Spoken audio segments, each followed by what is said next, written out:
We are live. Hello, everybody, and Happy New Year. Indeed, 2023. I know. Who'd have thunk it, eh? I know. Still here. Still rocking. Yeah, we wish you everything you all wish yourselves. Peace and love and prosperity and Ringo concert tickets and all that good stuff. I read somebody that won the lottery said he was going to spend the $5 million on 2 tickets to Bruce Springsteen's next concert. Yeah, no kidding. The prices are getting so silly. Yeah. I know, they're almost as bad as NFL games, which leads me to, So today we are, and Martin's going to join us because he is the sports expert in the family. Today we are absolutely thrilled. We've been trying to get this busy gal for quite a while. Yeah. In 40 years as a camera operator and technical innovator, Deena Sheldon has truly done it all. Not only has the 9-time Sports Emmy Award winner worked nearly every major sports event many times over, but her trailblazing work behind the camera has helped revolutionize the way live sports broadcasts are presented. In her recent inductee ceremony as a member into the Sports Broadcasting Hall of Fame, none other than Bob Costas said, a simple listing of the events Deena has covered over her long career in sports TV is impressive enough and speaks to her mastery of the craft, said Sports Broadcasting Hall of Famer Bob Costas, a longtime friend of Deena's and her partner Jeff, and a mentor. What that list would not reflect is Deena's endearing personality. It could be 5 degrees below zero in Green Bay, and even under those brutal circumstances, her ever-present smile, love of her work, and appreciation for her colleagues shines through. Deena's not only great at what she does, she's simply one of the nicest people I have ever worked with, and I will echo that sentiment when we shot in Palm Springs. She is just a sweetheart. And without further ado, the crowd goes wild. Here she is now. Hi, Deena. Good morning. Good morning and Happy New Year to the both of you. Happy New Year, and thank you so much for making the time to talk to us. We're so excited. Oh, and thank Martin you for having me. Elbowing us out of the way to get on camera to talk to you. We were trying to think when we chatted last night, when did we meet? I know it was in Palm Springs the last time we saw you, and we shot at the Elvis House and the Ingleside Inn. But do you remember, Martin, when that was? 2006, 7, somewhere in there. It's a long time. Mm-hmm. It's crazy how time flies. That was fantastic. Love, life, laugh. Remember the whole piece that you did out of the Elvis house? Yes. Oh, yes. We got to hang out by the pool and in the Elvis bedroom and all of that stuff. I think it's somewhere out there on YouTube. We should go find it. Yes, it's bound to be. Yeah. Absolutely. Mm-hmm. So what on earth is that behind you? First of all, before we get into your past history, tell us a little bit about the Rover Cam, and then I'll bring Martin in to talk all things sports. Oh, thank you. So Jeff Zachary, my partner, and I, he's been doing camera for 42 years, and I've been doing it for 40. And we started to transition, and we wanted to start doing cameras together. And every time we go on the field, we started thinking, and like after a game going, what else can we create? What technology can we bring? So we created the Rover Cam. So it's a robotic car, and this is the controller. So we both operate this, and one of us drives and one operates the camera. Wow. And it's a robotic camera. So therefore, we can get close to things. We've done the PGA Championship, the US Open golf, and it would follow the players along. Wow. Amazing. So you can get it close to the ground, so you can get it at footstep level almost? Yeah. So we have a tower for it. We did the World Championships, and we did the marathon with them and the race walk, and it went right along with them. Great. Wow. And it's a camera that, because Jeff's done Steadicam for 42 years, but the speed at which this can go up to 30 miles an hour. Wow. So it's totally robotic. Look behind you, it's moving. Yes. It is all on its own. Will it vacuum my floor? Put a little sucker on the front of it. Will it fold the laundry? That is the lawn, yes. Amazing. So we've been having such a great time with that. So we took that and we started offering it to track and field commercials, car shows. We went to Porsche out here, and they want us to come back and do a commercial with it because it is high-tech looking to go along with the high-tech technology that's out there. We worked with NFL players to do some of their training sessions. Wow. It's totally for tutorial or for commercials and scenics. And so we've used it for golf. We followed Tiger off of the tee, and we would follow him. We did the championship where with the rover cam was going on to the 18th green for the championships, but that's all there was the golfer and the robot. You know what I mean? So it looks like we're kind of keeping away so that the players and talent we really respect their area. We respect their field. Sure. And we don't want to distract them with a camera so close. That's what Jeff and I have learned for years. Give the athlete or the performer their space.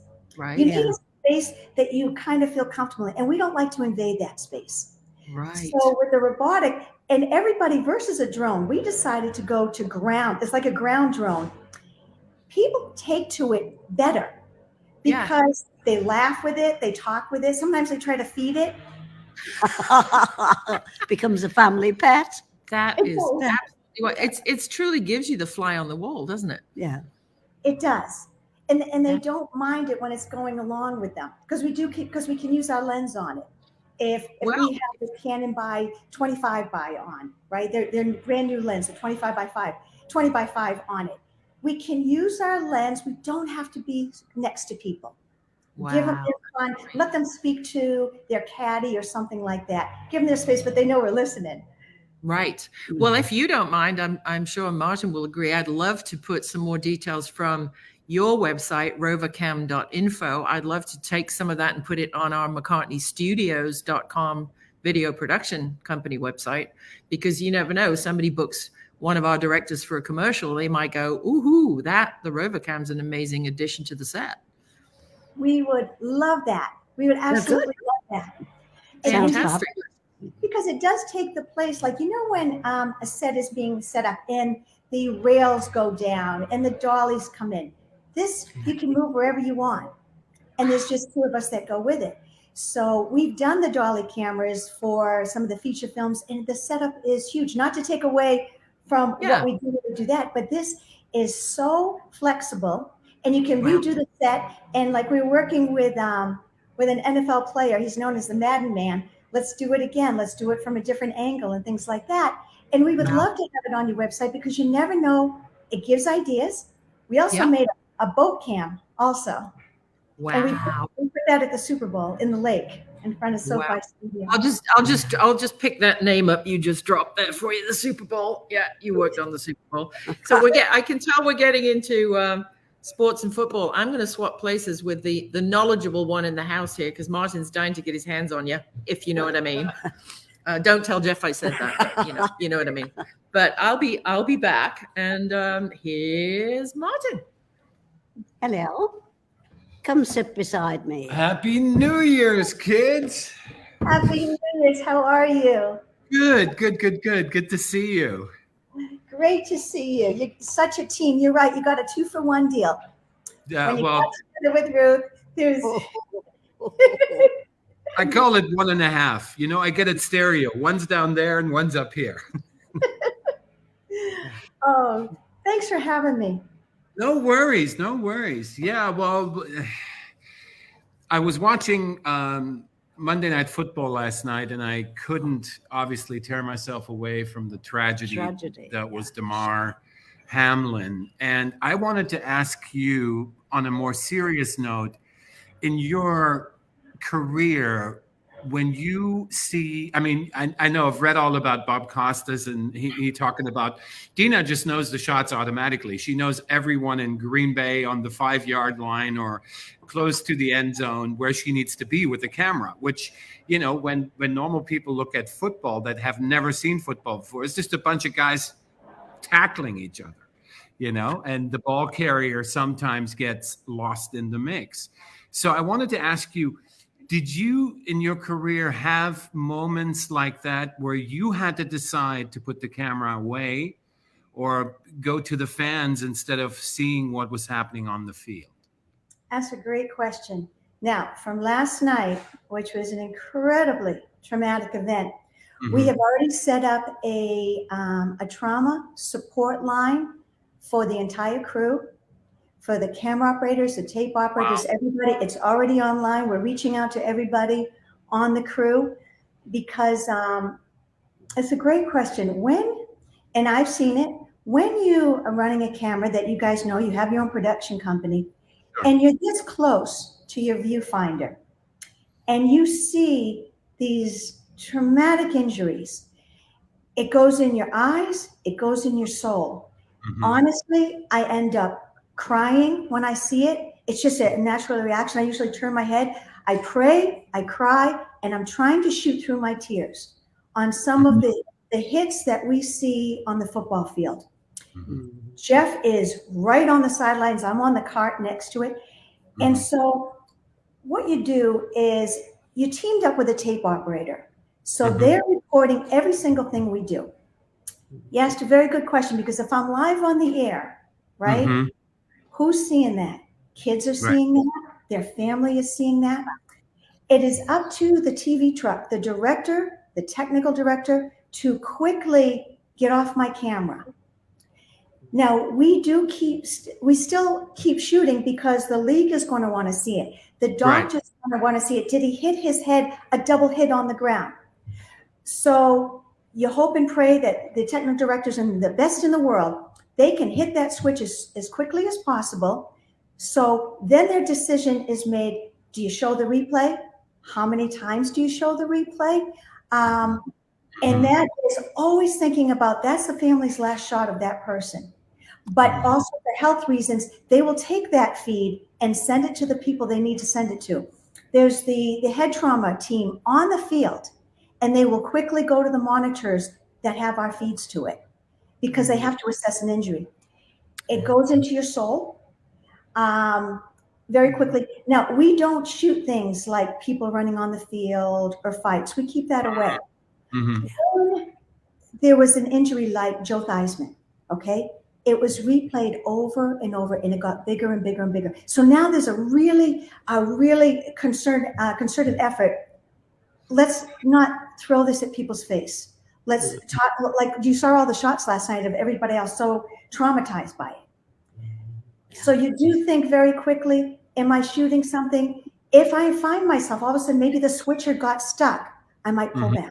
I might pull back right away, going, something happened in the truck. Maybe they lost power. I'll get off that shot tight, because there's no reason. There's 29 other cameras. I'll just pull back. We use our lens. There's a rule that we have, and we respect the players, like the sky cam. If the sky cam is over an injury, they're told to pull back. If the player is brought off in my cart, when I'm on the sideline vehicle, I don't move, because you don't know where the ambulance is coming from or the golf cart is going to pick up the injured player. So you just stay still, or if they tell you to move, you get out as quick as you can. We use our lens, but we go wide.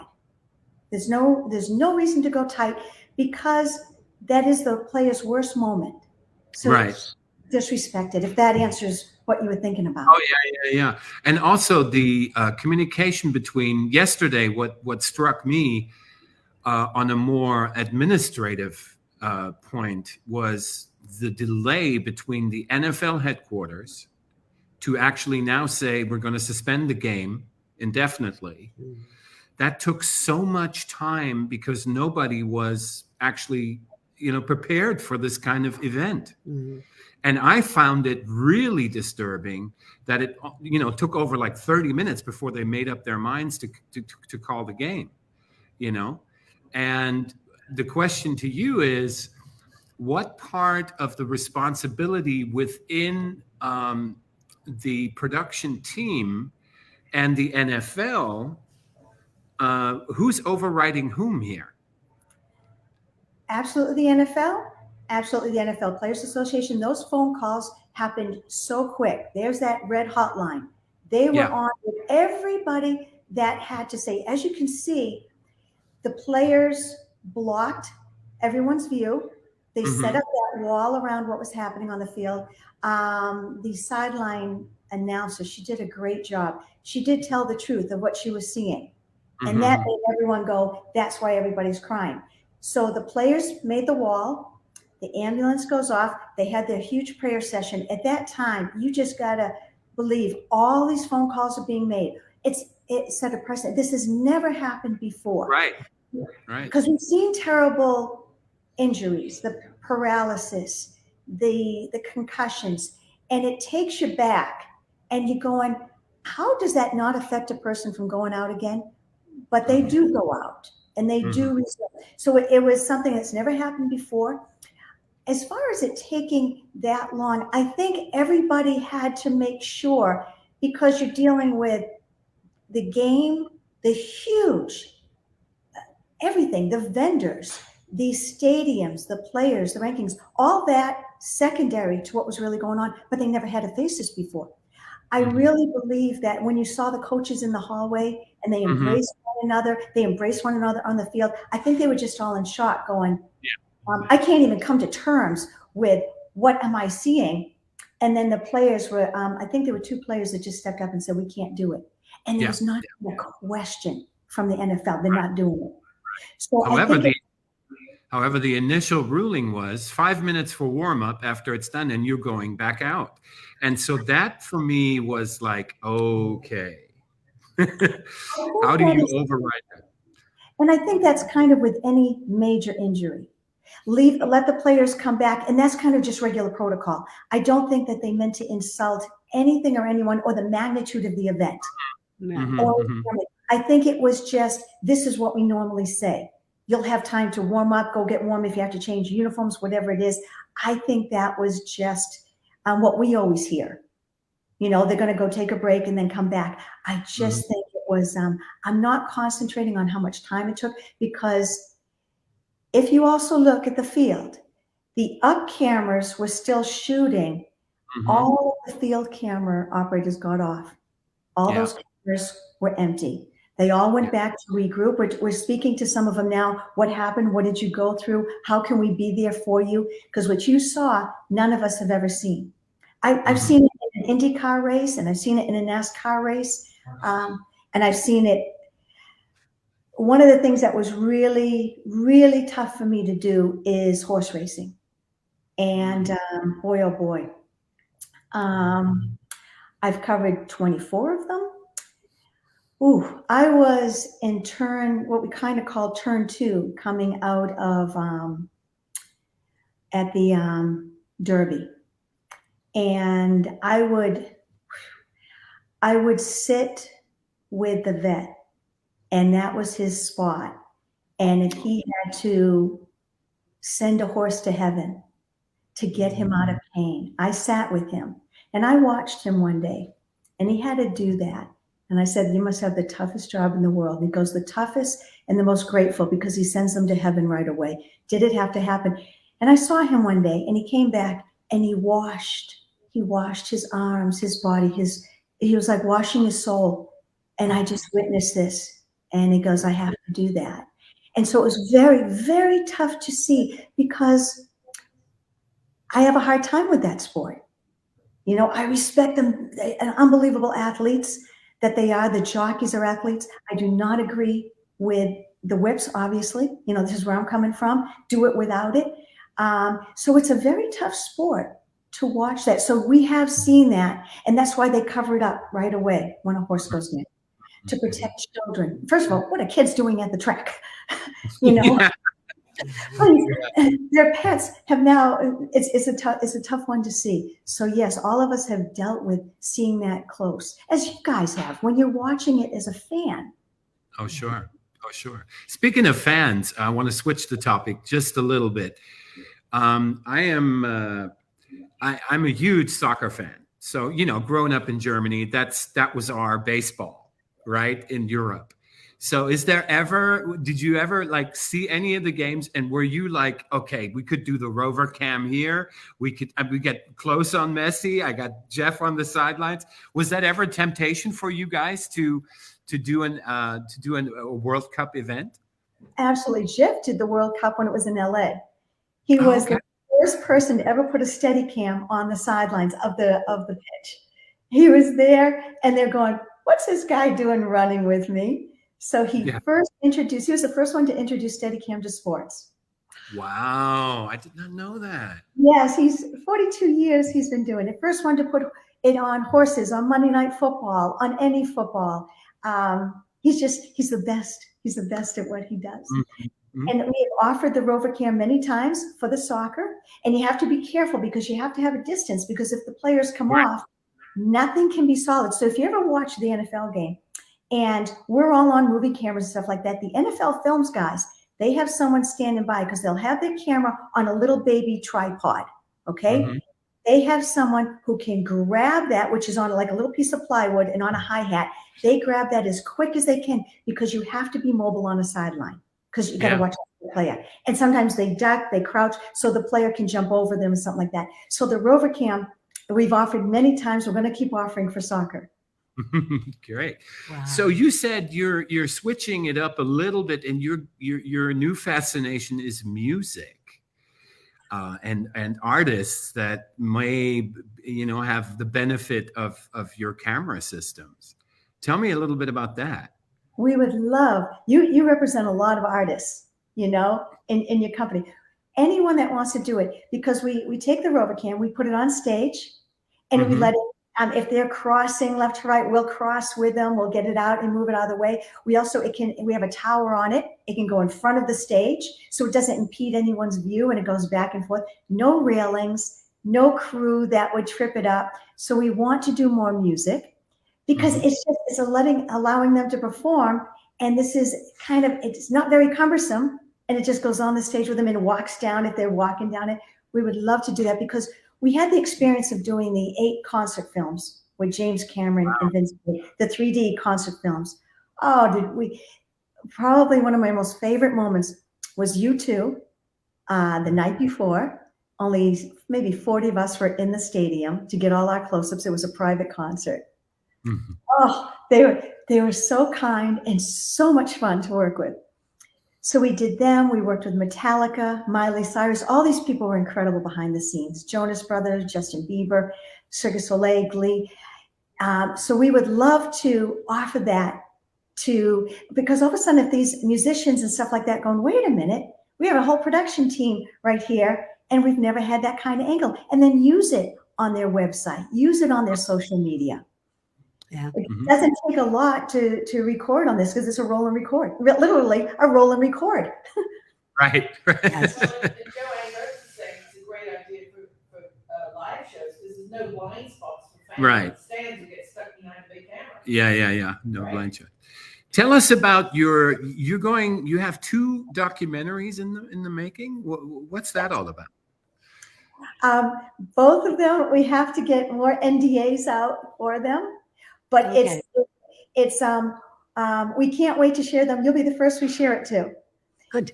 And it's both Jeff and I are producing them because we know what we want to know about people in our industry. Mm-hmm. And the other one is we have a fascination with everything NASA. And we actually have the reel-to-reel transmission of the Apollo landing. We have that. Oh, wow. Jeff researched it and we acquired that. And so that's part of one of the stories that we're going to do. So we have a passion for that. Jeff has been refurbishing and fixing reel-to-reels. If people send them to him and he sends them back out when they're fixed, because no one knows how to fix these anymore. So the machines, the gear, all that stuff, you got to find it, and then calibration, and oh my God. Yeah. It's a all about that.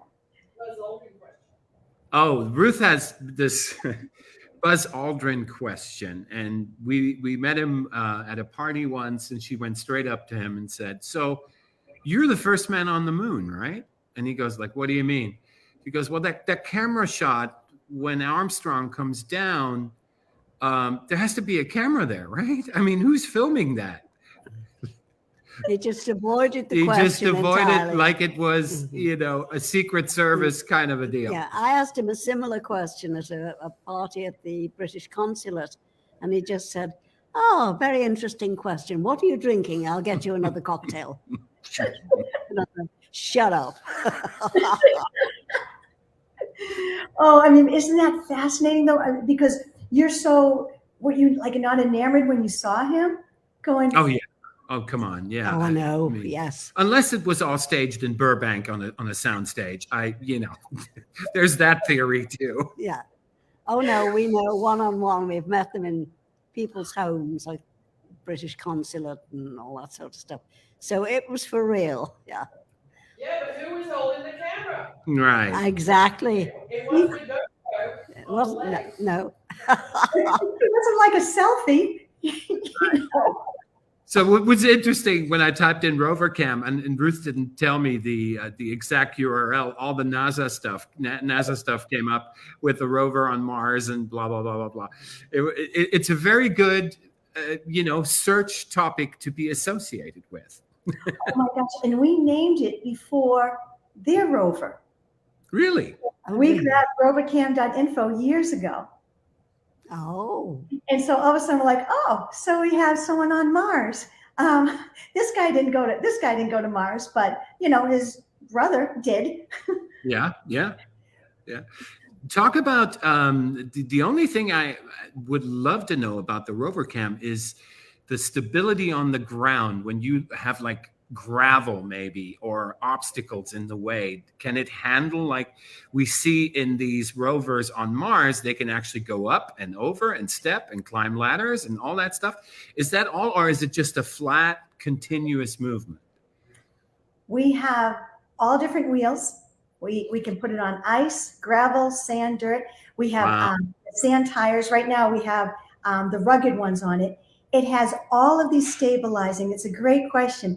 All these stabilizing. Not only is the rover cam stabilized, but then we put the gimbals on it. I wonder how that's moving. So we put the gimbals on it. So that's the stabilizing part of it. Some of the cameras and lenses are stabilizing. Sure. And therefore, no matter what the terrain, you're going to get the smooth shot and go up and over cables. Wow. That's so awesome. And that is. And Jeff put ice tires on it, and we work with some NHL players. And they said, we were absolutely amazed. It was the first time something could go as fast as them. So we put it in front of it. I'll send you the links to it. We put it in front of them, made it go backwards as they were going forward. They go, no one's ever able to keep up with us. Yeah. Incredible. Strong safety cam. Amazing. So so that everything, it does get stabilized on it. Yeah. Uh-huh. So now, tell us about your involvement with various presidential inaugurations. That's fascinating to me. Oh my gosh. That is another part. There's a director, Roger Goodman, Lifetime Achievement Award of being a director. He was in the piece for the ceremony. One of the most, oh my gosh. He opened the door for me and for Jeff. I've done 9 presidential inaugurations, all because of him. And he sees so much, and he is the director, because you kind of follow a director. If a director or producer would like you on a show or a package, they're the ones who make the call. If a technical or production manager say, hey, I want this equipment, they'll then show the equipment to the director producer. And they're the ones who make the phone call going, are you busy on the 20th of this year? Can you make it to Washington? So the inaugurations are some of the most unbelievable events, historical events, where a very tight crew. For the last one, for President Biden, there's only 16 of us. The credentials are very tight. We go through all year. We're vetted. All year they can look at us because we're also available for presidential funerals. So no matter when they make the call, they have to know that we can get through security, FBI checks, everything you can think of. Yes. So what happened was only 16 credentials were available for President Joe Biden for ABC News. Jeff and I did not get on a plane. We were the only ones from out of town. We started driving. We got there in 3 days because we did not want to get COVID. And we had 30 minutes when we finally hit Washington. 30 minutes, they were closing all the bridges. We had to get our truck in and over that bridge to the hotel. It's absolutely, the security, we respect the security like you wouldn't believe. We are in line at 2 o'clock in the morning for an inauguration. And sometimes it is so cold, but we go as a group inch by inch to get through security. Then you get on camera. So at 3:30 in the morning, 2009, Roger Goodman is the director, and I'm already on the balustrade, which is about 25 feet behind the president, behind the podium. Jeff is in front on his handheld, and I'm behind. And there's only just a couple other cameras. And so Roger Goodman is saying to the video, "Can you please open the iris on my camera, on Deena's camera? What am I seeing?" 3:30 in the morning, people were sprinting onto the mall to get as close as they could to the podium. It just filled up, and you saw it. You just saw these people flying in. Now, the people who knew, there's a company called NEP, they knew something big was going to happen. They lined up screens the entire mall. Wow. Every spot on that mall was packed. When President Obama came out, when he finally came out, it was such a thunderous applause. Why? Because everyone was wearing mittens. So they were cheering, but the clapping was through mittens and gloves. So the power of that was, I am just so grateful to be a part of. I started with President Bush and all the Obamas. And on President Obama, on the first one, I sat next to Yitzhak Perlman and Yo-Yo Ma.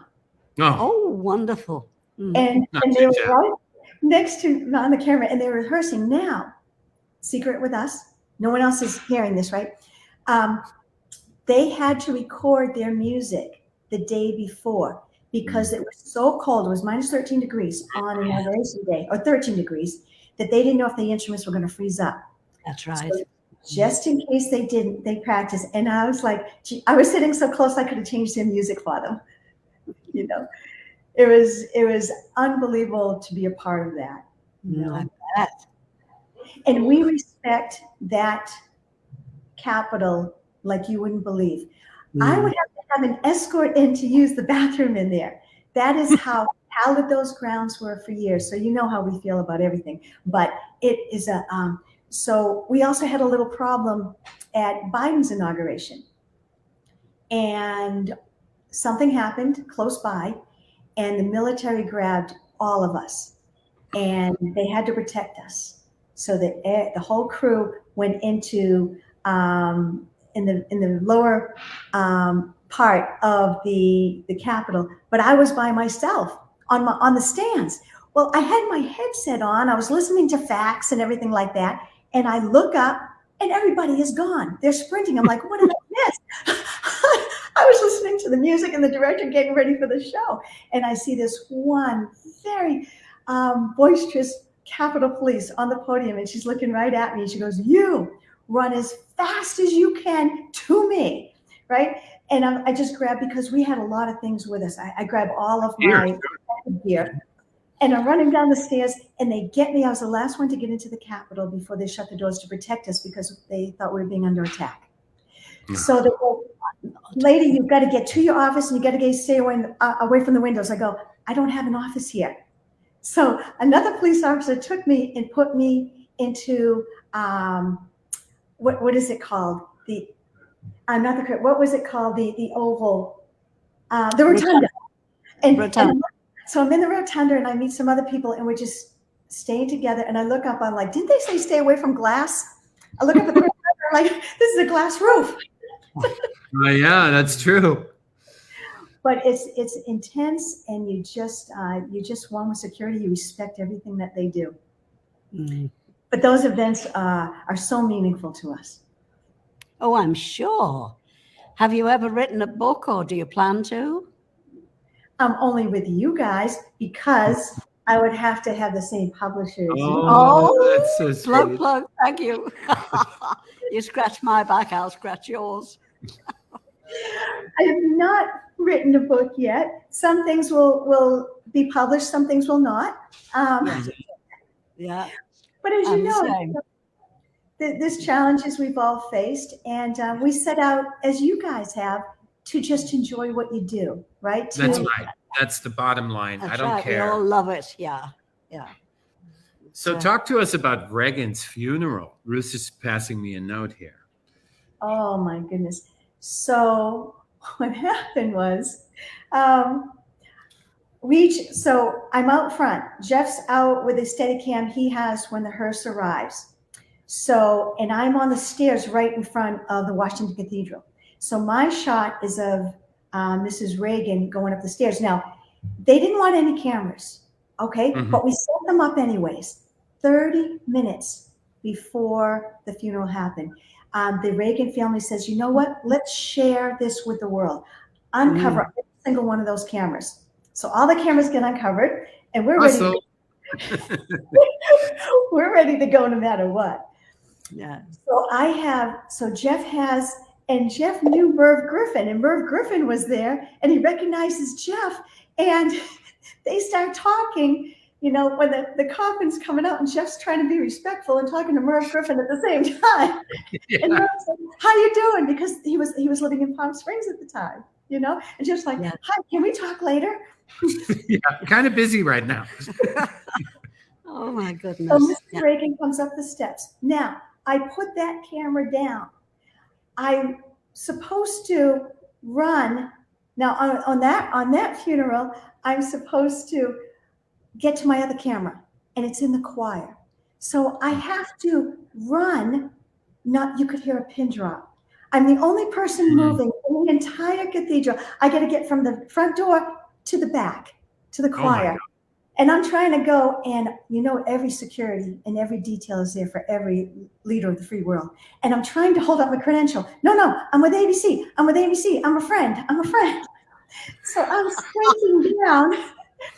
I get to my camera.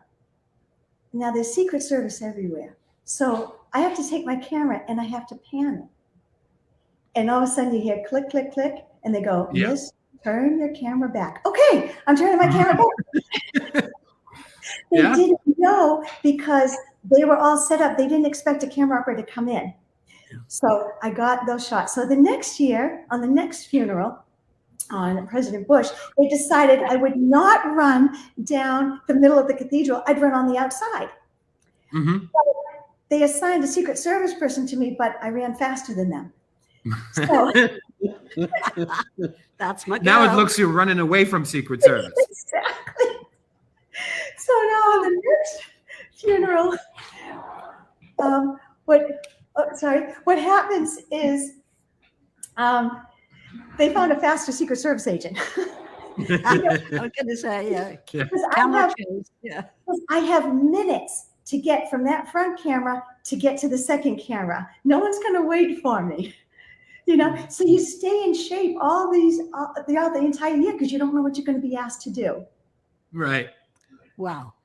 So I trained at the Preakness. I also run 2 cameras. I run a camera that is on the walkover for the horses before they head to Jeff for the post parade. And then I have to run up 6 flights of stairs in under 2 minutes to get to my second camera. Because what do we do as camera people? We never say no. Can you do 2 cameras? Sure, I can do 2 cameras. Yeah, sure. Yeah. I was trained for this camera all year long, especially out here in the desert. There was a 1 mile straight uphill because I run a lot of miles out here on dirt just to be in shape or try to get my stamina up to do any of these jobs. So what happened is 2 years ago, there was a fire out here, right? And it was a vegetation fire. This was a 9-mile run. I go really slow. You know, the buzzards are overhead hedging their bets if I'm actually going to make it. I run 4.5 miles out. At my turnaround spot, I see the fire and the smoke. I didn't because the smoke was going in a different direction. I go, I'm in trouble because that fire is on my trail. So I all of a sudden I could hear my mom and dad, and my dad especially, he was a fireman. I can hear him from the heavens go, run as fast as you possibly can. The wind changes, I'm in trouble. So I start running. I was breaking my own personal record. I'm starting to run because I have got to get out before the flames come on that side because there's no other trail out. I have trained on this hill for the Preakness for decades. So at the 2.5 mile mark is a 1 mile straight uphill. And I said, you got to do this. You've trained for this. I mean, my lungs are burning, right? The smoke is coming in. So I'm running up this hill and all of a sudden there's a chopper over my head. It's Cal Fire, right? And I'm feeling so bad. I thought that was the water dropper and I'm impeding their draw. So I'm crying, but I'm running as fast as I can. I get it. The flames did jump the trail, but I see the firemen and they're motioning. They're coming towards me to help me get out of the fire. I'm running towards them. We meet up and they go, we came to get you. I said, you came to get, someone spotted you on a police chopper. We came to get you because we knew about that 1 Mile Hill. I'm like, oh, thank you guys. But they were dropping the 4 of us off and picking you up, you know, but that training saved my life. Because Ruth is just saying that the fitness level you guys have to have is to even go with those athletes. You even attempt to be like, because the worst shot, if you're too late and you get the guy from behind and the shot's gone, you know, right? That's exactly what Jeff did on the Steady Cam. The first time he ever did it was he was running with on the Rams. I'll get you the name in 1 second. It was the first time. Jeff had a little head start and he's running, and the running back is running next to him. 3 dribble takes. He goes, what is this guy doing? And Jeff stays up with him with the steady cam. And I saw Jeff leap a duffel bag that was placed accidentally in his way with the steady cam on. Marshall Falk. Marshall Falk was the running back. Yeah, okay. So oh my God. And he had to jump over the bag with the steady cam, with the rig on? Yes. Yes. Oh my, God bless his back. Yeah. Yes. What stamina you have to have just to do your job. Okay, so the last question I have, Ruth's just giving it to me. What was the coldest environment that you nearly froze up with your hands to the camera, or the camera wouldn't move, or whatever? It had to be Green Bay, right? Nope. No. Minus 25. Oof. The game was supposed to. It was in January. I've got to get the date for you. The game was moved. They were working on the stadium in Minnesota. So they moved the game, the playoff game between Seattle and the Vikings, to an outdoor stadium, to the College Stadium in Minnesota. It was and I have a picture of the thermometer on the hotel, minus 25. Oh my! The frost was inside. We're going, how are we going to do this? How are we going to do this? So we ran out the night before and got ski goggles. You couldn't get from the rental car to inside the stadium without it just burning your eyes, just freezing your eyes. So we all have our ski goggles on. All of the panheads froze up, except mine, because mine was on the sideline that was in the sun. So I did a little bit of movement. Everyone else, the carts all stayed down at ground level. No one else could move it if they were in the cold. So what happened? Okay, Deena, you're shooting everything now. Hopefully they come towards me. Come on, come to my phone. So 3 seconds, maybe 5 seconds before the game, I just tilted my head down for a second. My lenses of my glasses fell out. Oh. And I'm going along with the truck. Does anyone have 150s? Anyone have 150s in the truck? Because I need another pair of glasses right now. I said, listen, I'll even meet you halfway. You can step out of the warm TV truck. I'll come meet you so you don't freeze. It was the 3rd coldest game in NFL history. Wow. Did your eyelashes freeze? I had some great stuff on. That was the only part, because what we do is, the quarterback sleeves? You know, you see them sometimes. So you take those, you put them on your arms, and then you put it inside your camera. You throw all the heat warmers inside there. You put the heat warmers inside your hands. You put them all throughout your clothes, because a lot of us have electric clothes, but if you lose power, you've got to make sure you have the backup. So the only part of the eyes that is exposed was like right here, because you have the ski mask up to here. You have everything down. So you're right, Angie, that is the only part that is somewhat exposed. Now you're steaming up your glasses because all of your air is coming up. Did your eyelashes freeze? Ours did in Siberia. We had frozen eyelashes. Well, in your case, they never unfroze, actually. Oh.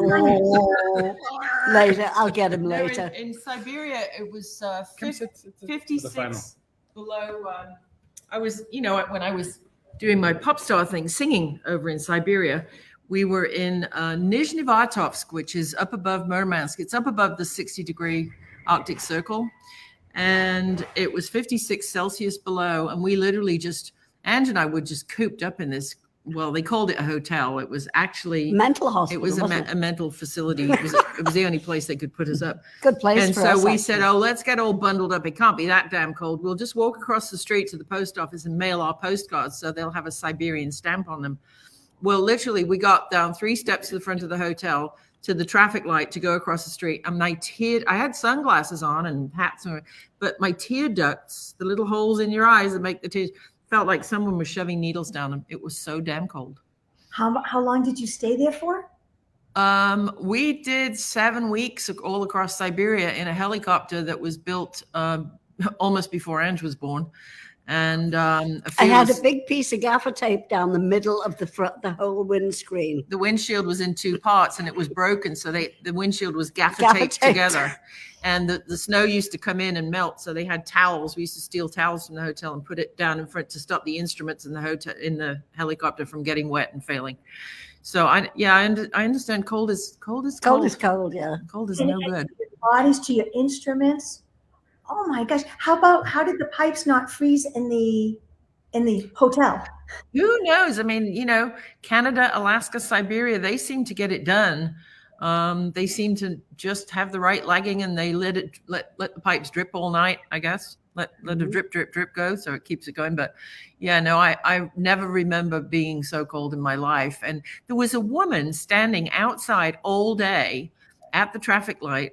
And she had a woolly hat on, and she had mittens and a coat and whatever, and some Wellington boots. But she had a dress on. She didn't have pants on, so her knees and her legs were exposed.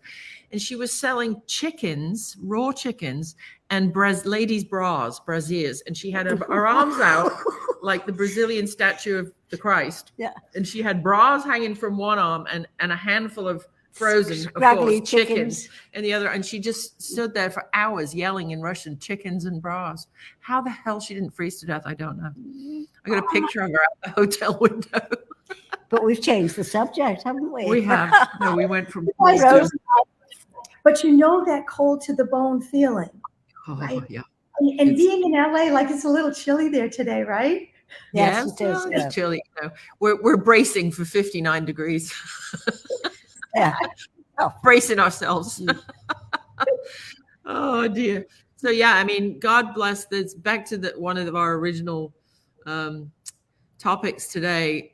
God, hasn't Buffalo been through enough with the Topps Market shooting, that dreadful storm they've just been through, and now their beloved football players. So you said you have set up some kind of a helpline for the crew and everybody that was there and shot that.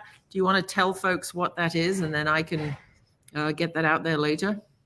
Oh, absolutely. Well, it's going to be on the SVG website, the Sports Video Group website. Okay. There's 3 links that they already hooked up with Hazelton Betty Ford. Okay. Calls were made this morning by a gentleman named Jeff Mason and Jerry Steinberg. They made the calls quickly because it's people that can help them one-on-one. They're setting it up for the whole ESPN crew if they're interested. They also, I just got an email before we went on the air to say that they're going to offer this kind of trauma support for anyone in the league that would like to speak to somebody about this because it's unprecedented. So I'm going to speak to Ken Kirschbaumer and Ken Agard are behind Sports Video Group, SVG, and I'll make sure that they know here that your group is going to link it in. That'll be on your website too, so people can go to your website, and we're going to send the 3 links over to you. They were all based from Hazelton Betty Ford that offer this kind of trauma support, mental health support for this or for whatever people are dealing with. Yeah, that's great. Because now we all are allowed to talk about it. Yes.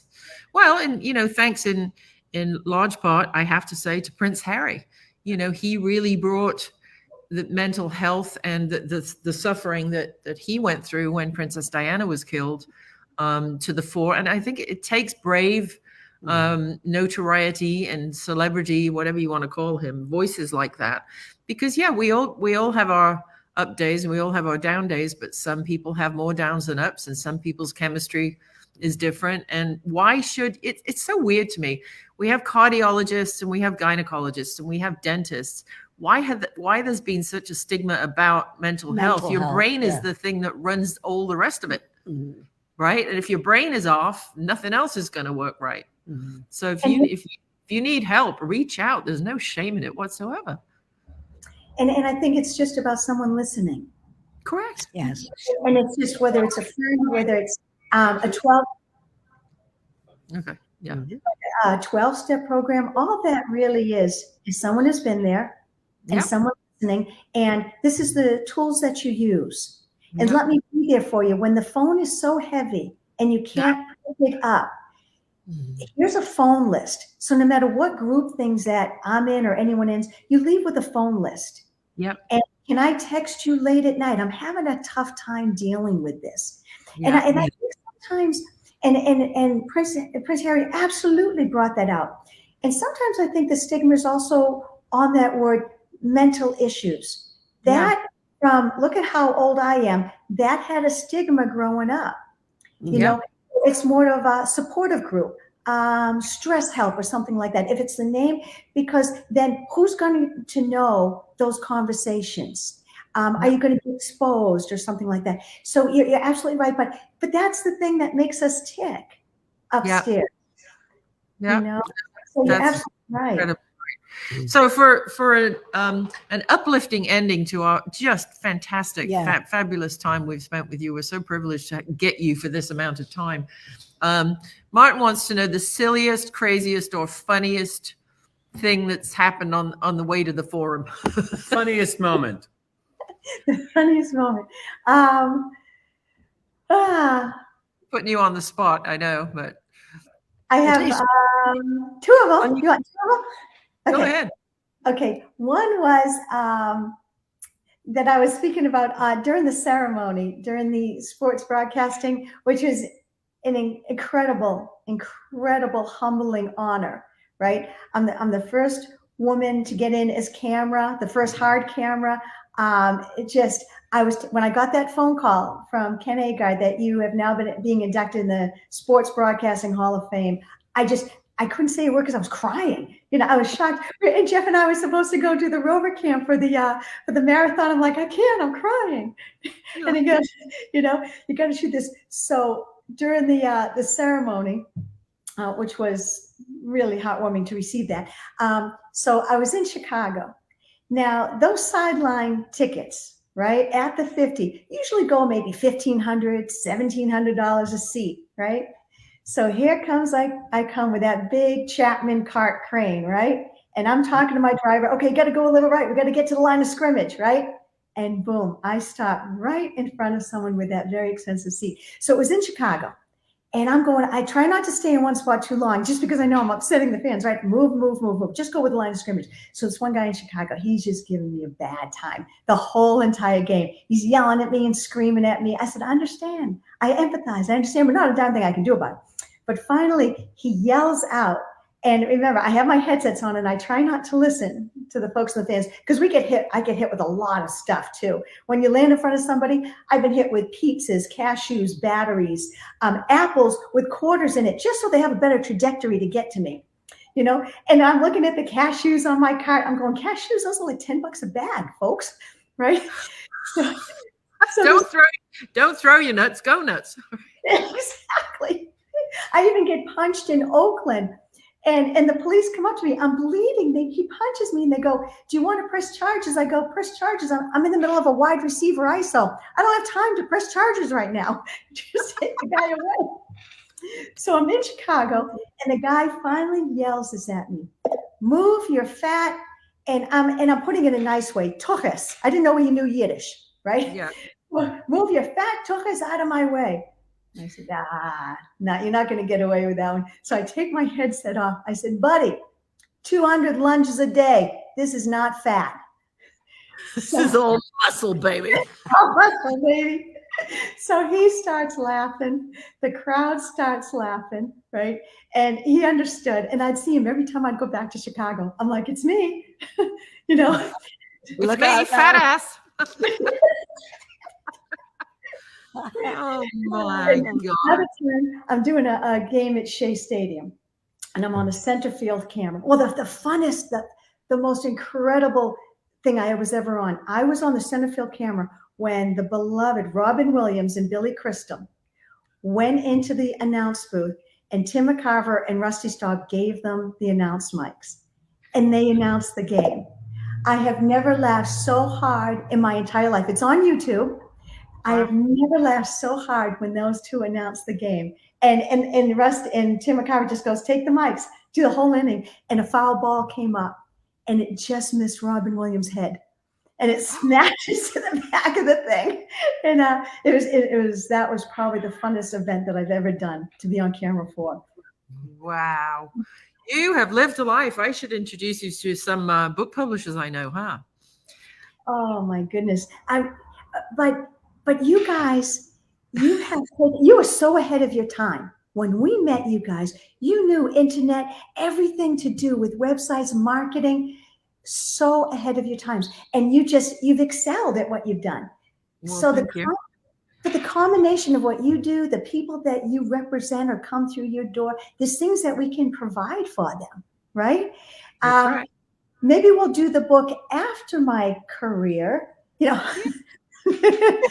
but, I'd better start taking those elderly pills sometime. Yeah. Oh, I don't know. I said to you before we started, when people are all like, how old is Ange now? I'm like 93 and a bit, 93 and a quarter. And my money's on, at the end of time, it'll be Ange arm wrestling Keith Richards for Last Man Standing. Yeah. And you know what? We'll cover it with the Rover Cam. Yes. Oh, there you absolutely. go. Okay. There There's you go. an You can motivation. running up that hill. You should have been singing Kate Bush when you were running up that hill. Dear, I dear, was dear. singing a lot of things to get my butt up there. That's just incredible. Well, saved by a big drone, a helicopter. Yes. Like, if I only knew you came to get me, I would have hopped in for a ride. Wow. But afterwards, I told them my age, and but I'm very upset that all the vegetation is burning. And I go, were you impressed with my speed? And go, as a matter of fact, we are very impressed with your speed. I said, good, because I'm now 60. Wow, wow, where has the time gone? We were mere striplings when we met back in the day. Well, this has just been fabulous. So, folks, please replay this, share this, send it far and wide. We've had people on today, just so you know, Deena, from, all over the world, Europe, England, Germany, Scotland, Israel, Australia. Mm-hmm. I see in the crowd here. Yeah. So you've gone global, girlfriend. Because of you guys, because you reach your newsletters, the adventures you would go on, the people that you would meet. You make everybody feel better about themselves. Oh, sweet. You bring out the best in people and how to believe in yourself and promote yourself. You guys have for a long time, but you're very upbeat. And so I always know that if I'm going to read something or speak to you guys on the phone, I'm going to leave that phone laughing. Yeah. There you go. Okay, baby. All right, my sweet. Well, everybody check out rovercam.info. Thank Deena Sheldon, Sports Broadcaster Hall of Fame member 2022. Congratulations on that. My big love to Jeff, and we will have to see you soon. Love to Jeff. And Happy New Year, and thanks to you all for watching and your wonderful comments, and we will post this far and wide shortly. Thank you so much. I can't wait to come see you when it's safe to see you. Absolutely. Bye-bye.